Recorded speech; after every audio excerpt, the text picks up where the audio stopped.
ഇന്ന് നമ്മൾ സംസാരിക്കുന്ന വിഷയം ടേം ഇൻഷുറൻസിനെ കുറിച്ചാണ്. എന്താണ് ടേം ഇൻഷുറൻസ്?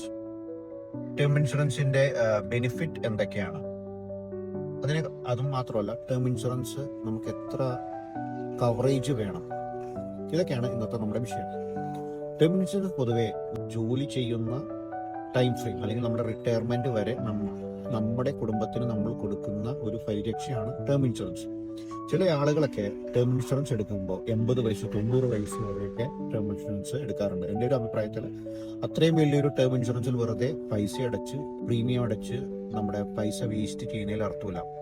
ഒരാളുടെ ഒരു ജോലി ചെയ്യുന്ന പീരീഡ് എന്ന് പറയുന്നത് ഒരു 60 വയസ്സ് അല്ലെങ്കിൽ മാക്സിമം 65 വയസ്സ് വരെയാണ്. ഈ സമയത്ത് മെയിൻ ആയിട്ടുള്ള ഇൻകം ഹോൾഡറിന് എന്തെങ്കിലും ഒരു പ്രോബ്ലം ഉണ്ടായാൽ ഫാമിലിക്ക് കുറച്ചു നാള് ഒന്ന് പിടിച്ചു നിൽക്കാനുള്ള ഫണ്ട്, അതുകൊണ്ടാണ് ഈ ടേം ഇൻഷുറൻസ് പ്രധാനമായിട്ടും ഉപയോഗം വരുന്നത്. ഇതിലൊരിക്കലും നമുക്ക് റിട്ടേൺ കിട്ടുന്നതല്ല. അതൊരു ജസ്റ്റ് ആ ഒരു പീരീഡിൽ ഒരു 20 വർഷം അല്ലെങ്കിൽ ഒരു 30 വർഷം നമുക്ക് കിട്ടുന്ന ഒരു കവറേജ് മാത്രമാണ്.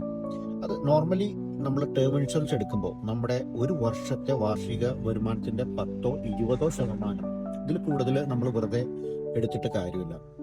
അപ്പോൾ ഇന്നത്തെ ടോപ്പിക് ബെനിഫിറ്റഡ് ആയെന്ന് ഞാൻ വിചാരിക്കുന്നു.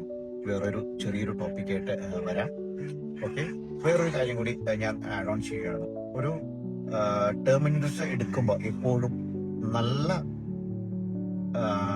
ഇൻഷുറൻസ് സെറ്റിൽമെന്റ് റേഷ്യോ ഒരു 98% മേളിലുള്ള കമ്പനികളിൽ നിന്ന് നിങ്ങൾ എടുക്കുക. അതല്ലാന്നുണ്ടെങ്കിൽ ക്ലെയിം റേഷ്യോ കുറയുന്ന കമ്പനികൾ എടുത്തു കഴിഞ്ഞാൽ കുറെ ഒരു ക്ലെയിം വരുമ്പോൾ നമുക്കത് കുറെ ബുദ്ധിമുട്ടുകൾ ഉണ്ടാക്കും.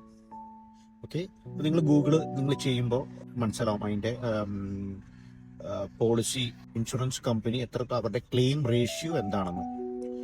അപ്പോൾ വീണ്ടും കാണാം. Take care, by.